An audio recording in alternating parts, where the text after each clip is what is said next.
Okay, well, welcome everyone to Art a la Carte, our online show where we look at artworks in the museum from an unexpected perspective. My name is Amanda Boehm Garcia, and I'm the head of museum experiences at the Fred Jones Jr. Museum of Art. I'm coming to you today from Norman, Oklahoma, and joining me is our special guest, Dr. Deirdre Barrett. Deirdre, welcome to the show. And where are you joining us from today, just so our friends know? I'm in New York City, even though Cambridge is my usual home base. I'm in New York. Nice. Oh my gosh. It's been such a long time since I've been to the East Coast. I must get there soon. Okay, so, Deirdre, I was just recently reading your bio, and I have to say, I'm so impressed by you, and I'd really like to share some of your accomplishments with everyone watching and listening today. We obviously found you because of your career as a dream researcher at Harvard, but you've also written 5 books, including The Committee of Sleep and Pandemic Dreams, which I'm definitely checking out after today. You've lectured and led workshops at Esalen, the Smithsonian, and universities around the world. And one of my absolute favorite things about you is that you are quite an amazing artist.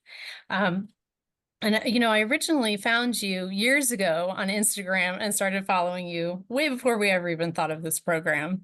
And also just read recently that you're currently represented at the gallery Keep Contemporary in Santa Fe, New Mexico.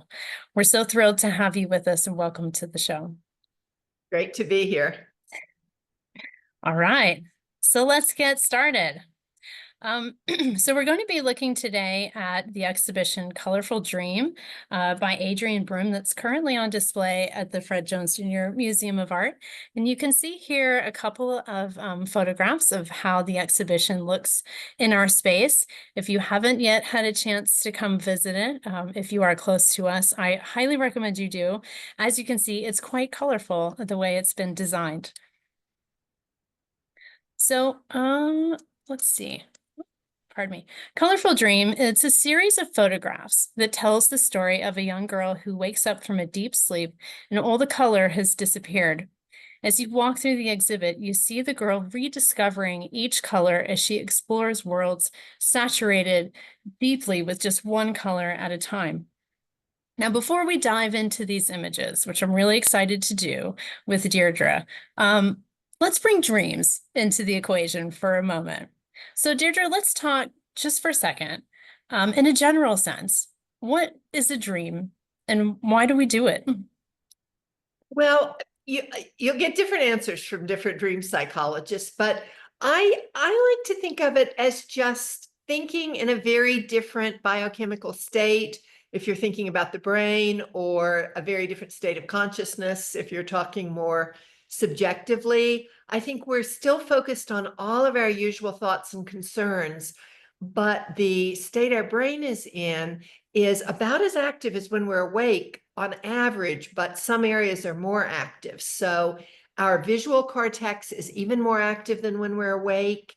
And other areas like the prefrontal, which is this area just behind our forehead that does all our logical reasoning, it's kind of damped down. So is the language area. So we're thinking about things, but in this very visual, very intuitive state. We're not using as much language or as much linear logic. So dreams sometimes make breakthroughs in things we're stuck on in waking life for exactly that reason, that we think more loosely and outside the box and don't use the conventional wisdom the way we do when we're awake.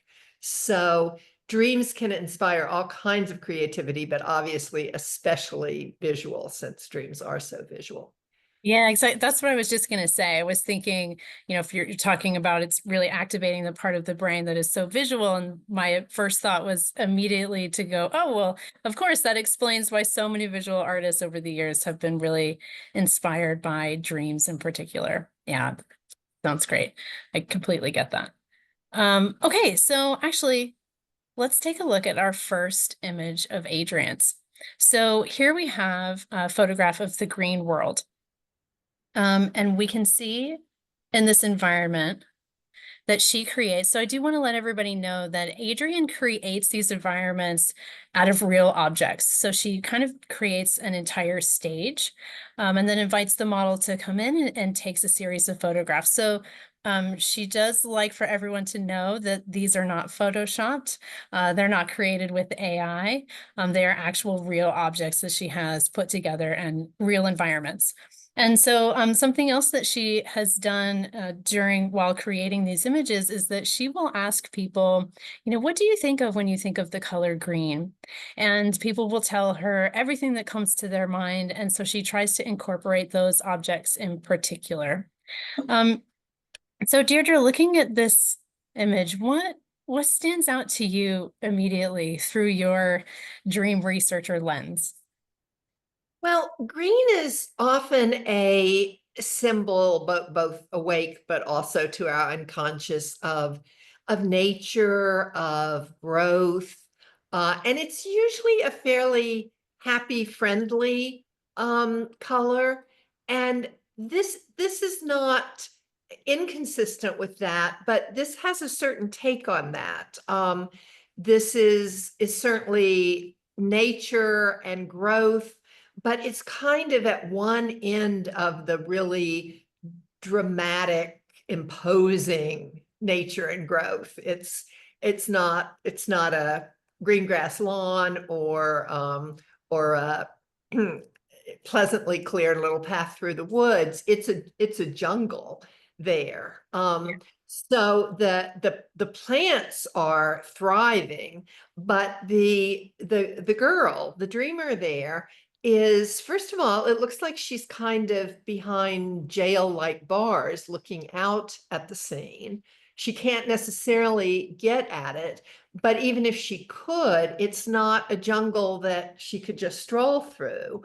And then there's that water there. Water often represents the unconscious. But unlike some water, she's not clad to dive down into it. We don't think she's going to walk on it.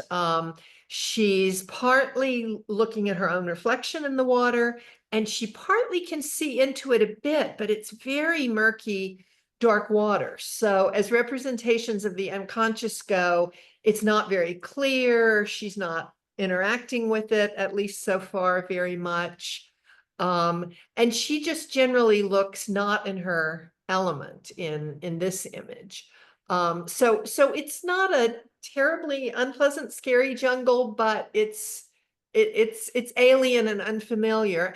And also, as life forms go, plants are the furthest from us. So this one is not filled with any animal life that I spot, as many outdoor plant settings have bugs or butterflies or little creatures crawling through them. And this is all big, imposing plants. So it's a kind of as alien as something showing signs of life. And she looks tentative in this picture of this series. Yeah, absolutely. I think when I look at it, one of the first things that stands out to me too is kind of like this idea of overgrowth. Like it's like it's just teeming with, and you mentioned that you really can't see your way through it at all. There's no pathway. And it is really interesting what you're saying about the water and the subconscious, and she's sort of behind like a physical barrier also that's keeping her from reaching that, which really, really interesting. Yeah, so we're only going to look at a few images today from Adrien's exhibit. So if you do have a chance to see all of them, they are all just as packed as this with lots of rich things to look for and find. And I feel like I've looked at this one a number of times, and every time I find something new that I didn't see before. So let's look at the next one. Okay, so now we're looking at the blue world. And, as you'll notice, obviously now we're underwater, which is very different from the very earthy green connected to the land image that we were just looking at. So Deirdre, what grabs your attention first in this image? Well, obviously the blueness. And blue is very commonly associated with water. I mean, because Mhm. that is the color we see in water the most commonly. Um, but but blue can sometimes be our metaphor about feeling blue. Blue and depression or sadness often go together, but I don't see that in her image much. Unlike the previous, not too sure of the surroundings in the green one, the girl dreamer seems to be feeling fairly safe and engaged and just very curious. She's looking at this, she wants to explore, and she's already in the middle of it, unlike she's not behind bars or having trouble seeing into the water. She's in the water. Then also I noticed that plants predominated in the last one, but here, even though sea creatures are still fairly alien from human life, there's certainly more in our wheelhouse than plants are. So we have fish, we have jellyfish, and most prominently, we have the octopus that she seems very focused on. That's who she's making eye contact with, and it's clearly already interacting with her and looks like it's coming closer to interact more. But even the fish are swimming in a circle around her. They're a little bit interactive, and the jellyfish are the most remote off there, and probably just the most remote and mysterious life form. So she's here very engaged with the unconscious representation of the water in a way that she wasn't in the previous dream scene. Um, and it also looks like the octopus is bringing her something or consulting something about her. And it just looks like she's there engaged and kind of ready to learn whatever the unconscious world has to teach her in a very positive way. Absolutely. Yeah, I think in this one she seems really comfortable in her space and that she's a part of the environment and the other creatures and everything else going on. It's like she's meant to be there. And I don't know if I really got that feeling from the green one. Like maybe she had kind of stumbled into this place that she was maybe perhaps not supposed to be in some way. Um, yeah, absolutely. Okay, so let's take a look. Okay, so now everybody, I have a treat for you. So we're gonna look at one of Deirdre's images. I told you she's an amazing artist.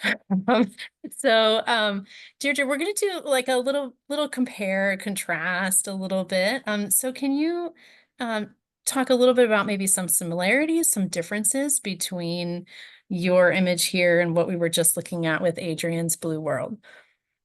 Yes, and I'll since this one is directly from a real dream as opposed to a constructed dream made up of associations to colors, I'll say the dream really briefly. And I was just an observer in this, but I knew that these guys in the diving bell had not volunteered for this journey into the ocean. They had been kind of assigned that they were going down into the deep ocean in this very rickety, rusty, hanging by a kind of frayed rope. They were just told they were doing this and put in the diving bell. So they are not happy with this mission. And this was kind of the key scene, but they'd been going down darker and darker, deeper and deeper into the ocean, past sort of stranger and stranger sea creatures, and just getting a more um, sad, unhappy, but very helpless look on their face, kind of resigned to this was happening. So then as they got to this extreme depth, there were these blue snake-like creatures that swam up to check them out. And that made them further unhappy. This was like the worst, scariest thing they'd seen, and the rope was swaying uncomfortably. So this was kind of the most miserable point in the dream. And I could empathize with them and feel bad that they were being forced to do this, except I also could kind of feel into the heads of the snakes. And the snakes were just kind of curious. They certainly weren't aggressive. Maybe they were even a little friendly, but mainly they just had this novel thing and creatures in their environment, and they were coming to check it out with great curiosity and did not mean them any harm. So I could see their perspective. And I guess even though I felt sorry for the guys being unhappy, as an observer, I knew that they should really be shifting perspective and be more like the girl in Adrien's last scene, who was curious and wanting to interact with the creatures of the ocean, or the creatures of the unconscious, depending on how you think about it. I knew that they could have a mutual curiosity with the snakes, and something they could be learning something from this journey, and they were so closed off to it that was not happening. So I wasn't either scared like them, or even curious about them like the snakes. I was just kind of seeing that there was this potential here that the snakes were realizing a bit, but the guys were resisting. Is there any are there any similarities that you see between, so you talked a little bit about there was, the difference between Adrien's, the girl in her blue, being very curious and connecting really well with her environment, and that's not happening with our four unfortunate souls in the diving bell. um, but are there any similarities between the two for you?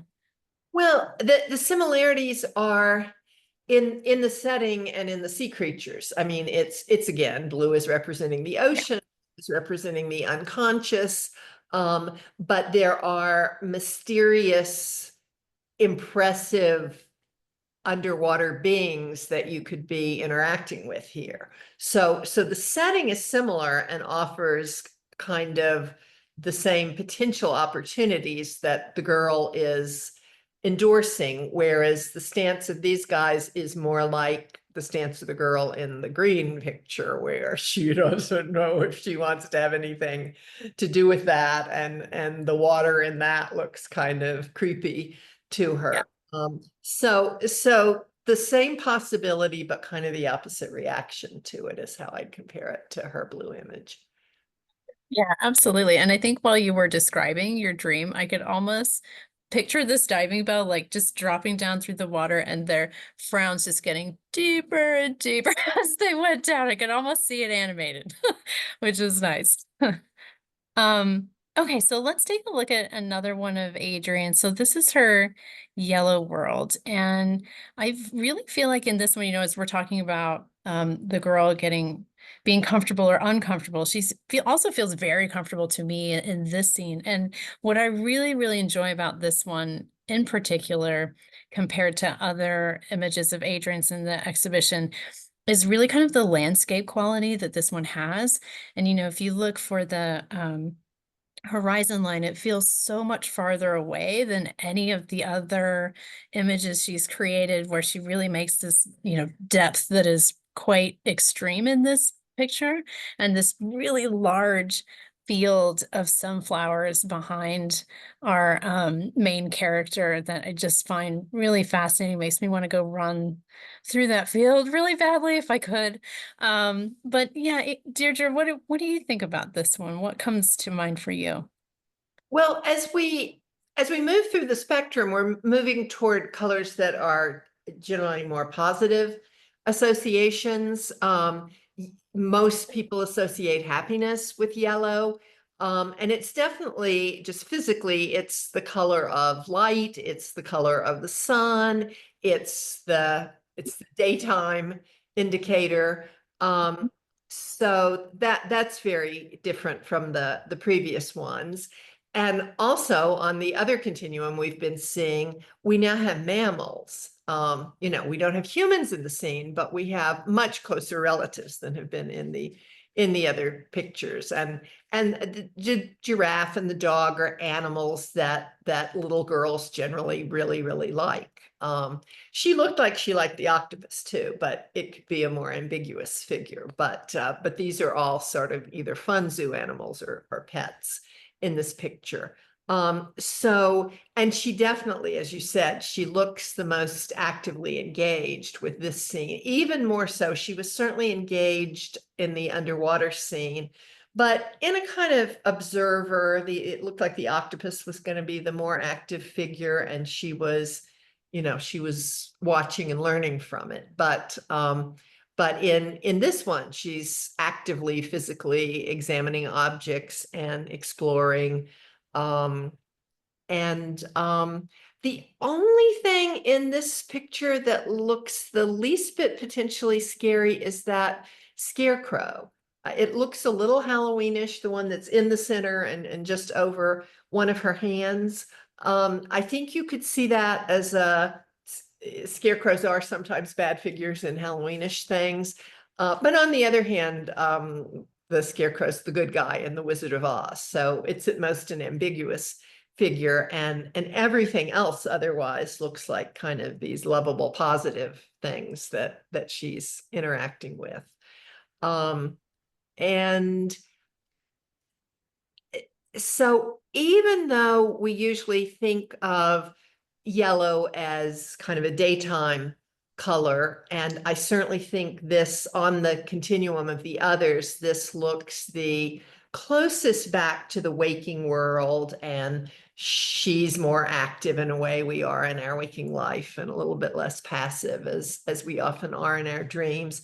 Nevertheless, the lighting is still, even though it's yellow, it's glowy in a way that we don't usually associate with yellow, and it's certainly a surreal combination of things. So I think it's still got indicators that to make it look dream world like, but it's just not as deep into the unconscious dream world. It's like she's exploring more and more connected to her waking self in this yellow dream.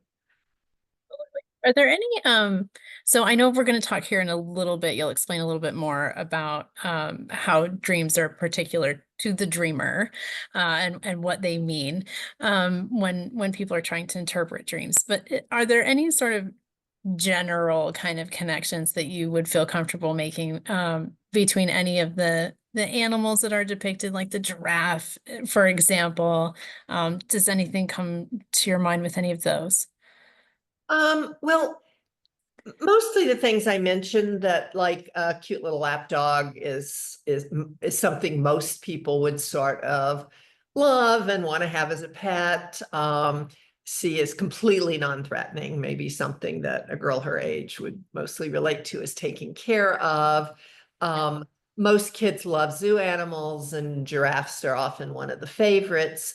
So those are the general associations, but if it were a real dream, I would not just assume a dog was a positive symbol or that a giraffe was. I would ask the girl dreamer, you know, how do you feel about dogs? Just tell me about dogs, describe dogs.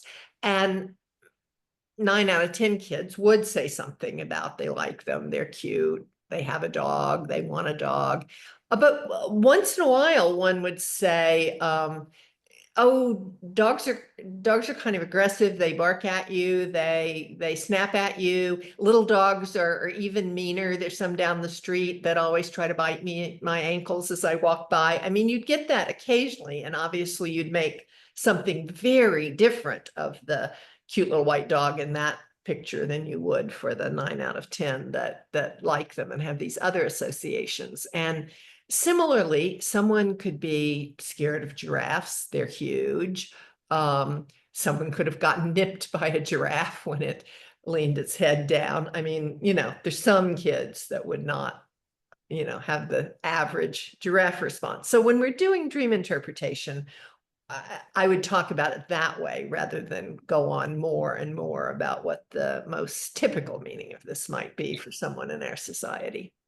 Yeah, and that makes a lot of sense. I think if we look at the what we're picking up in a way that I think we can somewhat generalize some of those things is by looking at the other elements and sort of the overall feeling that we're getting from the image to say, okay, well, this doesn't seem that there's an ominous kind of thing going on. So we can maybe assume that the girl has a good association with these mammals that have appeared in this world. Um, and I'll make that assumption on my side. Is about the scarecrow because it has an almost jack-o'-lantern looking face, but that could still be goofy and fun. And for some kids, like a jack-o'-lantern is a good positive symbol. We love Halloween Yeah. and scarecrow. A real scarecrow can't hurt you, but there just are, a scarecrow is sort of human, but it's not exactly alive. And in lots of horror films, they act kind of zombie-like and come after you. And so Right. that would be the most ambiguous, where I would not have a quick guess what I think, the particular person, if this was a real dream, had Yeah. dream and represented in this image, would say about the scarecrow. Absolutely. Yeah, no, that's very true. Um, okay, so let's take a look. So this is something interesting. If you haven't been to see the exhibition, The Colorful Dream, it's a traveling show that has, gone across the country, but what you won't find anywhere else in any other location it's been is this, which is the Black World. And so what we did when we brought the exhibition here to the museum is we invited Adrien to come and create a world in 3 dimensions for visitors to be able to walk around and see in actual real life one of a color world that maybe she hadn't created yet and taken photographs of. And so she created for us this Black world. And Deirdre, and in some of the conversations you and I have had, leading up to this, and black came up a couple of times as a really interesting color in dreams, just sort of in general. Um, do you want to speak to some of that in relationship to this? Yes, I mean, in the most literal sense, the opposite of black is white, like the first, as she starts dreaming, image is. But in terms of symbolic associations, because yellow is so often happiness and daylight and all, it's in a kind of more symbolic sense, maybe a pretty opposite of black. Because as I say, that looked like the most daytime waking world adjacent scene.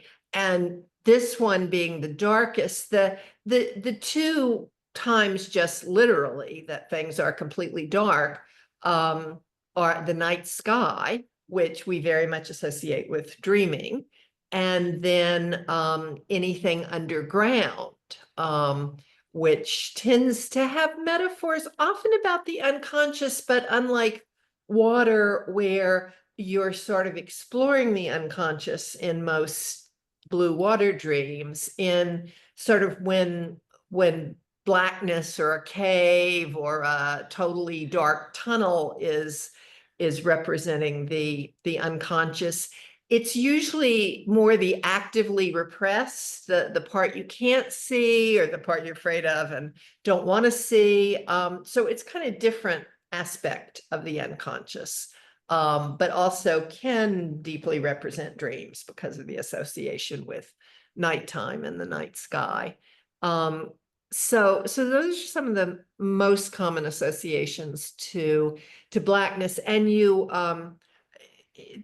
that tree, even though it has a hint of blackish foliage up there, it really has much more conspicuous roots going down into the underground. So I see this as a nighttime dream element, but also of this sort of the dark side of the unconscious that you maybe can't see or don't want to see. Yeah, absolutely. No, and I love that you said you read my mind. I was thinking the same thing about the roots when you were talking about, kind of going underground. I thought, well, gosh, now that doesn't look so much like a tree. It actually looks like we're looking at the roots and the underground portion of that. And also the fact that she's paid so much attention to the part that's along the ground where she's sort of making these shapes out of someone hopefully who's here from the museum can correct me. I think they're feathers along the ground to make shadows into different shapes, but they have a very, even though some of them are of particular objects, they still have a very kind of root system like feeling, like they're sort of spreading out across the floor. Um, and I do like what you said about, trying to maybe find something you're trying to avoid. And, she has these crystals kind of everywhere hanging off that are kind of the opposite of the tree them itself. They bring in the light, they kind of refract the light everywhere. So maybe, I don't know, I'm totally making a leap here, but maybe trying to bring in some light to explore that, be able to shine some way to look in that really dark kind of underworld space. I don't know, that's what I'm getting, but That's interesting because I had a somewhat different association, which go is ahead. even though they are white, they're the opposite of black in one sense. There's a little bit of them, and the crystals are hanging down, which is not what most crystals do. It's what I get stalactites and stalagmites mixed up, but Yeah, the things on the cave ceilings right. coming down as water drips. They very specifically remind me of those kinds of crystals. So to my mind, they still reinforce the idea of some underground dark place that you can't see in very well, even though, yes, they're obviously backlit enough that you can see them. Yeah. No, that's great. I actually, that would be really great to have some coming up from the ground now that you said that. Okay, we'll have to pass that idea along to Adrian. If she ever builds this somewhere else, she can add that in. Um, So then I wanted to, kind of do another comparison here where we're looking at a piece of yours that has a lot of, again, this sort of black association, and again, yellow as well, but there's also obviously a lot more going on here than just the color. Deirdre, if you want to walk us through this piece. Yeah, I mean, in terms of colors, this is sort of like an amalgam of what she's doing in the last two of her pieces. And indeed, in this dream, there was this paradox of I was looking at a very sun-drenched garden, like a bright, bright midday, sunny day. And there was this newborn baby bird, very large, but very, very babyish bird. And then there were these two bird women who I knew they'd come down from there was a night sky, even though it was a sunny garden, there was a dark starlit sky over it. And the women had not only kind of swept down from it, but they were sort of made of the night sky. They had these garments that had little sparkly stars on them, just like the sky did. So they had just arrived from the night sky to the daytime garden to nurture this newborn baby bird. And I actually had, when I really like sort of questioned myself about associations to all these things, I came up with two very different interpretations. And I do think that dreams can have multiple meanings layered on top of each other rather than just one correct interpretation. And so my associations led two places, one of which was like my strongest interest in dream research is in dreams and creativity, dreams and problem solving, in sort of what dreams can objectively give to the waking world. Artists who dream their art, of course, but scientists who dream inventions and novelists who dream up plots. So I sort of saw this as a representation of that they were the creatures from the sky who had come down to nurture this newborn waking world creature, and they were giving it wisdom from the the sky as they fed it, and just a completely positive interpretation there. But the other thing was I dreamed this as COVID was starting to wind down and improve, and things were opening back up somewhat, but we were not nearly to our looking at it way in our rearview mirror that we are now. So my associations, especially since even though the beak was mostly because these were bird people, it also reminded me of the plague doctor that wore the bird-like masks to keep the virus out. So I also saw it as sort of they'd come out of the pandemic and to the sort of newly reborn, reviving world, and that they were still offering something positive from this darkness and chaos to the reborn world, but they were a much darker figure when I thought of them as the COVID period. And that skull in the garden was sitting there and doesn't really fit with my it's dreams giving us, creativity. But it certainly fits with despite all the darkness of COVID, it's like there's something that we've gained going forward with the new post-COVID world. So I really think it kind of both of those were issues in my mind at the time, and that they're both being superimposed on the imagery in that. Oh, Yeah. and I just thought of it as a piece of fruit that she's feeding the bird in the dream. She was just, nourishing him on fruit. But awake, I did associate to the Persephone myth. It's smaller than a pomegranate, but it's kind of the color of a pomegranate. So and in that myth, if you eat of the pomegranate from the underworld, you are then sentenced to have to repeatedly spend time in the underworld as well as the world of life and above ground. You go back to the world of death and darkness periodically. So they may be nourishing the bird with something that sort of keeps it like death has one claim on it. Gotcha. Wow. Yeah, I like how you also kind of made this very deep, space in your image that I relate to the yellow one that we were just looking at also of Adrian's, how, it just seems to go really far back. Like you could really travel a long ways through that garden, although it looks not quite as fun to frolic through as maybe the sunflower field. Um, um, Right. I mean, yellow often is in pictures with a lot of depth because bright yeah, being able to see far go together. You can't quite have an all black world where you can also see real far. But in this case, hers goes further and further into the yellow. And here there was actually, you could go much deeper into the daylight garden and the waking world beyond it, but you could also go up into the sky. They come from a huge distance right. down out of that night sky to be there. So there are all sorts of depths that curled in on each other. Absolutely. Okay, so I think we're going to go ahead and open up things to Q&A. So if anybody has a question, and there may be some, whoops, I'm sorry, already, pardon me. Let me check the chat really fast. But while I do that, if you haven't entered anything into the chat, please feel free to do so. But I would like to remind everyone, if maybe we can keep our questions to be about things that we sort of discussed in our conversation together, and try, although I know it must be very tempting to ask Deirdre something like, why do I dream about sharks all the time? Maybe we'd save that for another session.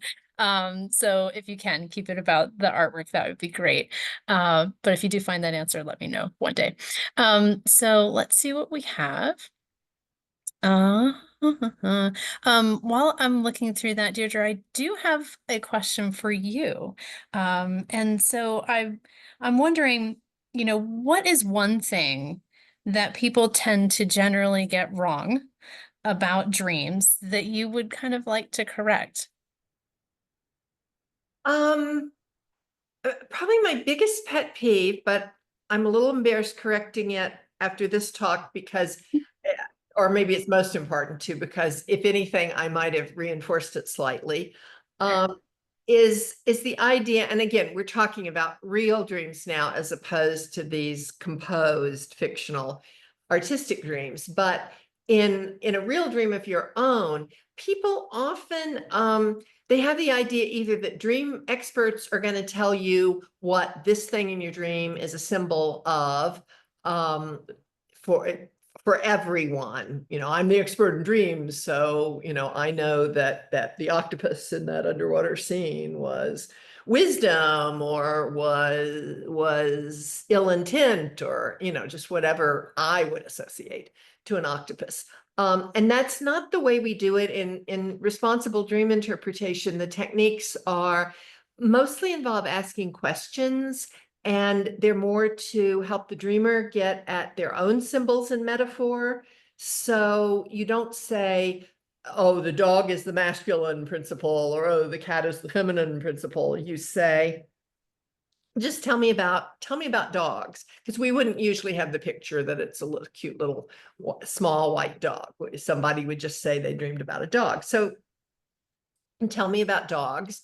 And one person would say something like, they're these cute little things. They're almost like our children. We take care of them. And the next person would say, dogs are these big animals with sharp teeth. And I still have a scar on my leg from when I was bit by one at 12. And a third person would say, dogs are man's best friend. They will be more loyal to you than any person is ever going to be. And you just hear clear metaphors, but completely different metaphors in those answers.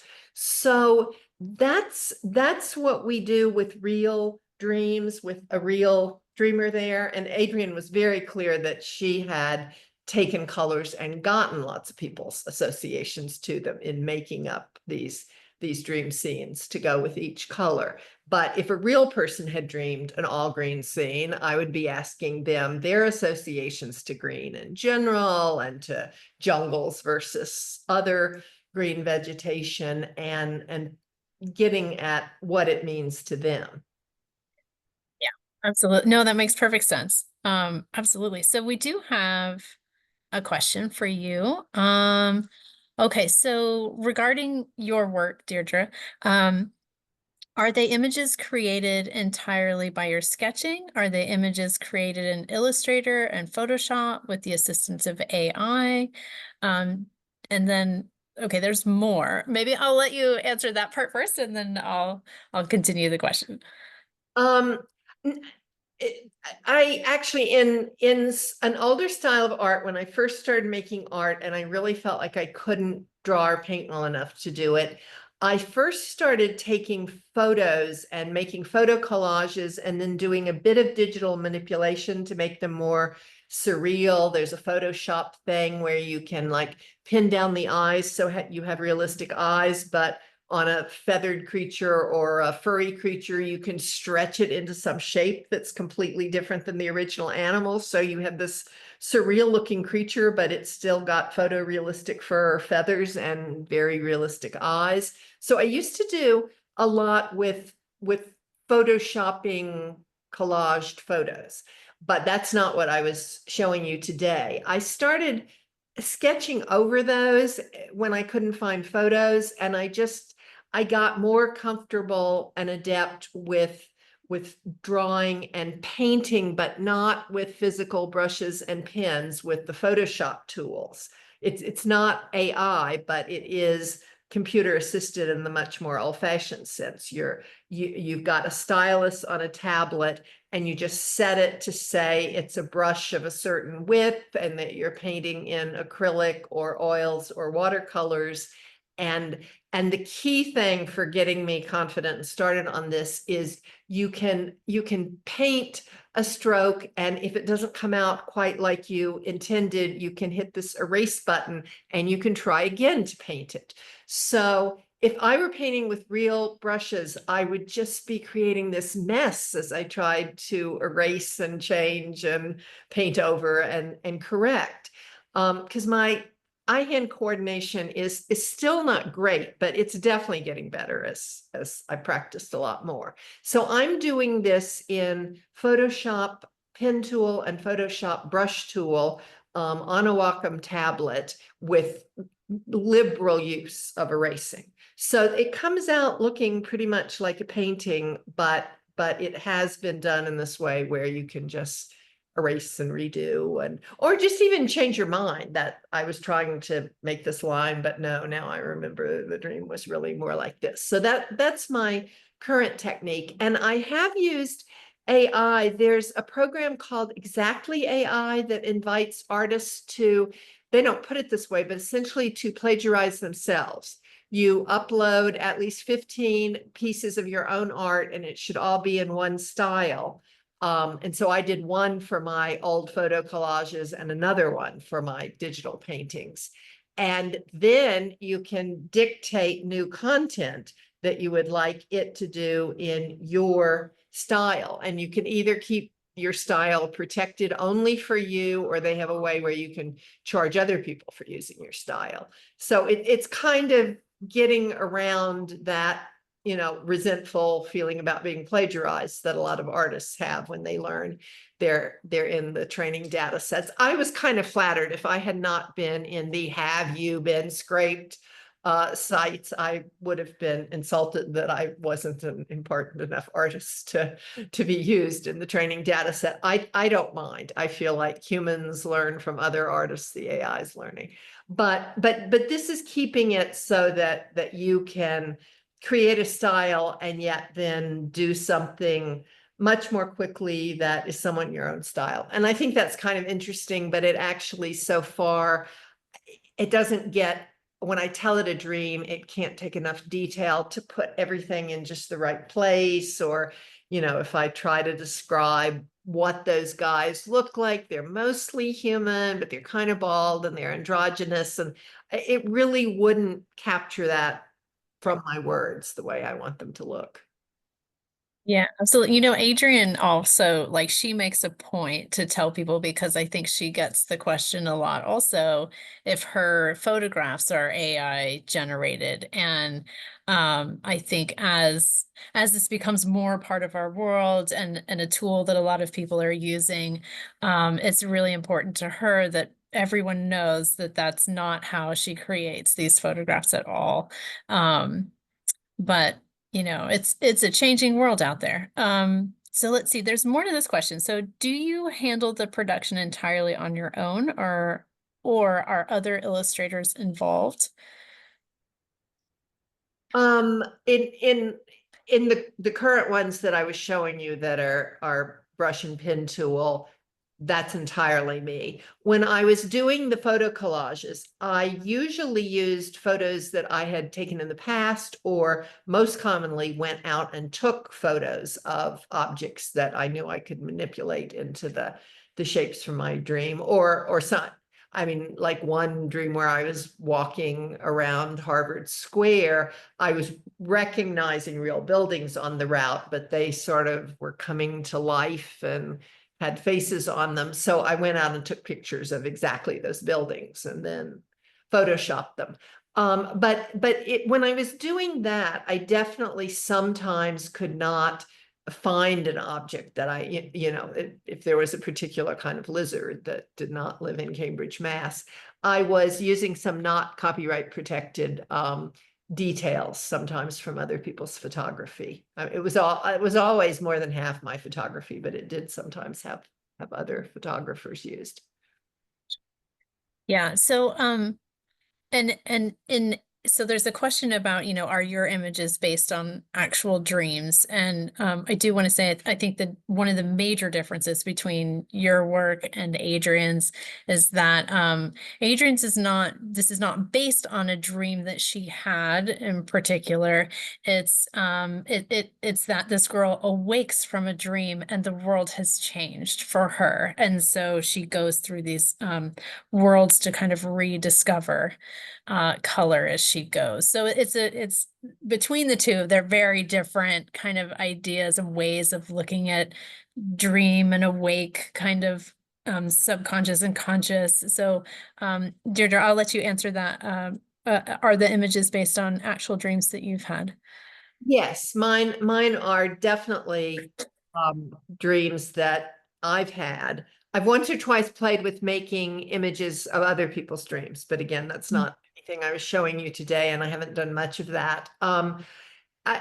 It's slightly different ways of doing that though, because in most cases, I just take the most vivid moment in the dream and I try to make just one scene, one moment in its entirety, and I don't have what came before or last. Like I was saying about the diving bell, it had been going past other things, but there was one moment when the snakes swam in toward it that I was capturing.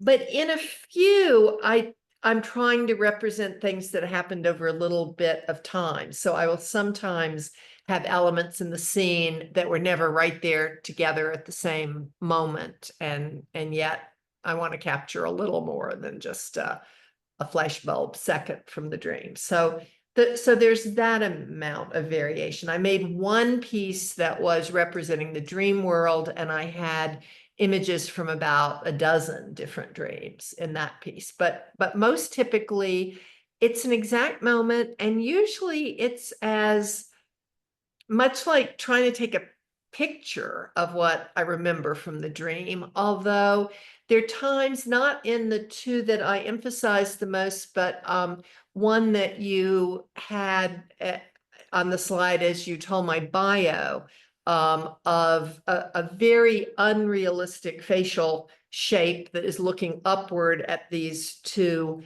owls sitting on her head.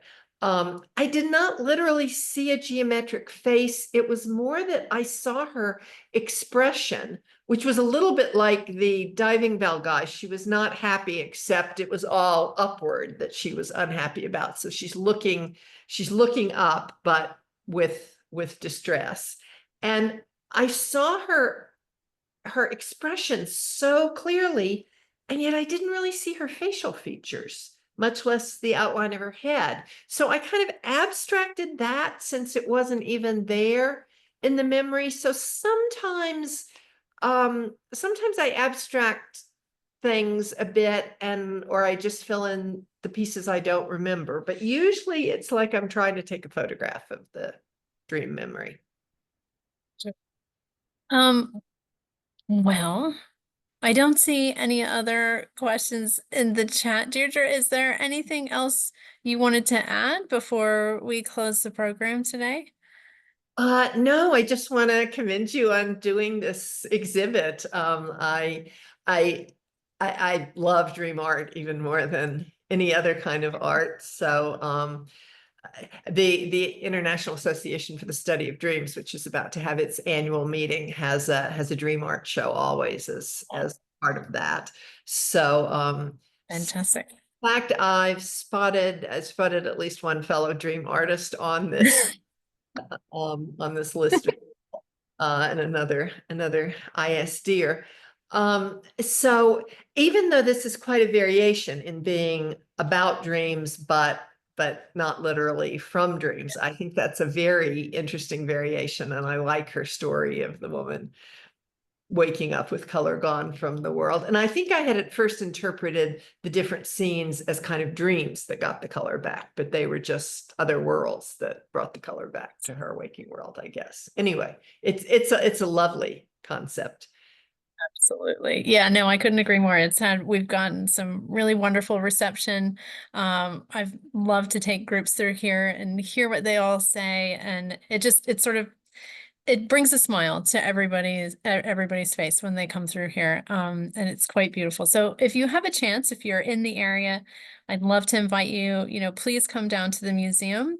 It will be on view for the next 2 months or so. So I believe the show closes middle of August. And please join us for the next Art a la carte, which will be on July 16th at 3 p.m. also Central Time. Adrien herself will be here, and I may, Deirdre, ask her some questions I know you and I have had in our conversations, and I'll pass those on to you. But please join us for that conversation. She'll be talking primarily about the Black world that she created just for our museum. So we'll get some great insight there. But thank you everyone for joining us. Deirdre, thank you so much for your time. It's been such a pleasure getting to know you and having you with us today. Oh, it was fun for me. I love the show. That's fantastic. Thank you so much, everybody. Have a great rest of your day. We'll see you next time.